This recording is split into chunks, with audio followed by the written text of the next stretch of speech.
Jesús y Satán, la tentación de los 40 días y 40 noches. Jesús fue conducido del Espíritu de Dios al desierto para que fuese tentado allí por el diablo, y después de haber ayunado 40 días y 40 noches y tuvo hambre, según este relato, Jesús se dirigió al desierto para orar y ayunar.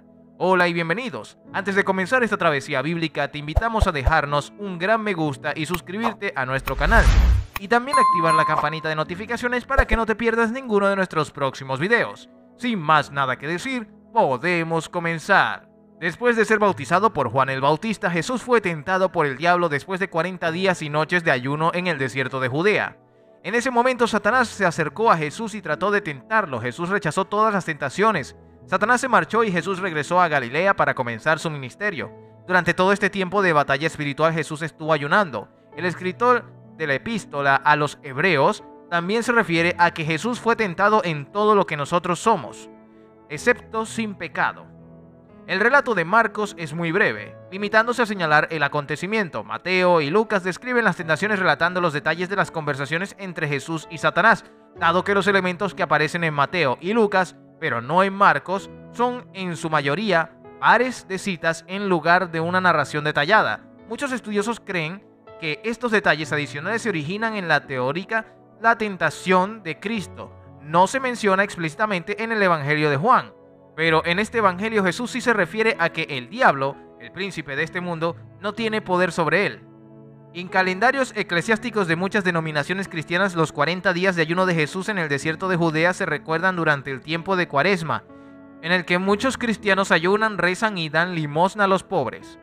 Los evangelios hablan de un tiempo de soledad de Jesús en el desierto inmediatamente después de su bautismo por Juan, llevado por el Espíritu al desierto. Jesús permanece allí 40 días sin comer, vive entre fieras y los ángeles le sirven. Al final de este tiempo, Satanás le tienta 3 veces, tratando de comprometer su actitud filial hacia Dios. Jesús rechaza estos ataques, que recapitulan las tentaciones de Adán en el paraíso y de Israel en el desierto, y el diablo le deja hasta tiempo oportuno. La tentación en el desierto muestra a Jesús, el humilde Mesías, que triunfa sobre Satanás por su total adhesión al plan de salvación querido por el Padre.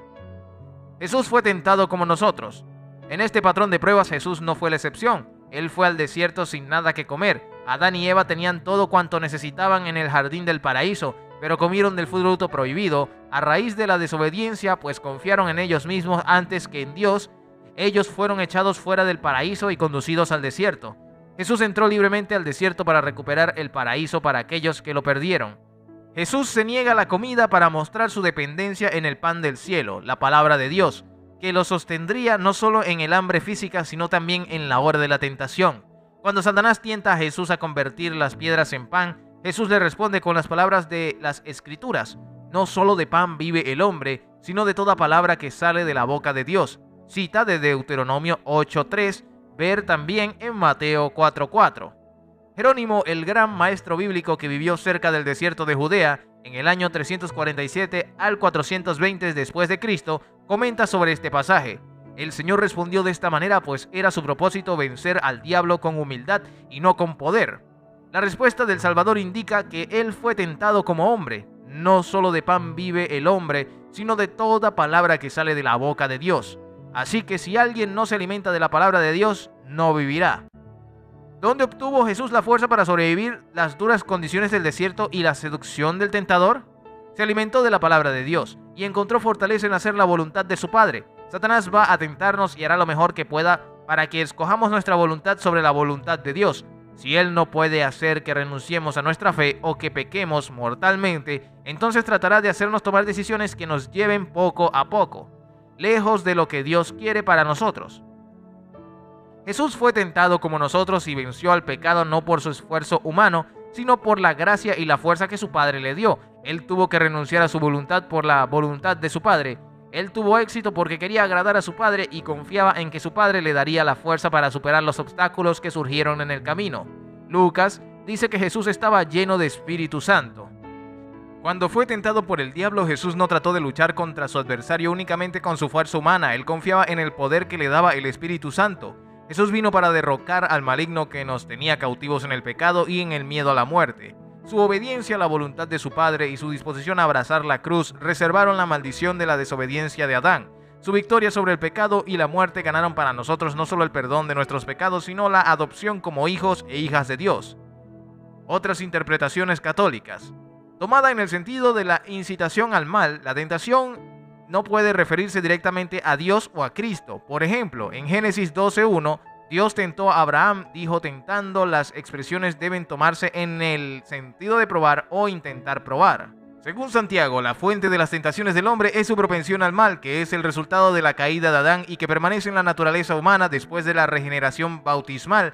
Y aunque el alma está en estado de gracia santificante, la concupiscencia de la humanidad o propensión al mal se convierte en el pecado solo cuando se cede libremente. Cuando se resiste con la ayuda de Dios es una ocasión de mérito. La causa principal de la tentación es Satanás, el tentador, empeñado en la ruina eterna del hombre.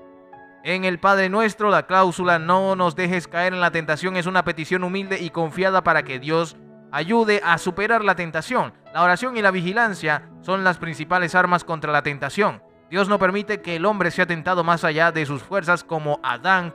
Cristo, el segundo Adán, soportó la tentación solo desde fuera, en la medida que su naturaleza humana estaba libre de toda concupiscencia. Pero a diferencia de Adán, Cristo resistió los asaltos del tentador en todos los puntos, proporcionando así un modelo perfecto de la resistencia al enemigo espiritual de la humanidad y una fuente permanente de ayuda victoriosa.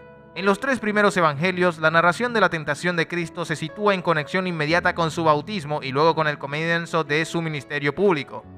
La razón de ello es clara. Los hipnóticos consideraban el bautismo de Cristo como la designación externa de Jesús para la obra mesiánica de Cristo bajo la guía del Espíritu Santo. Los tres primeros evangelios están de acuerdo en cuanto al tiempo al que asignan la tentación de Cristo, por lo que están de acuerdo en atribuir el mismo lugar general a su ocurrencia, a saber, el desierto, por lo que probablemente se refieren al desierto de Judea, donde Jesús estaría, como dice San Marcos, con las bestias. El significado bíblico de tentación es una prueba en la que el hombre tiene la libre elección de ser fiel o infiel a Dios.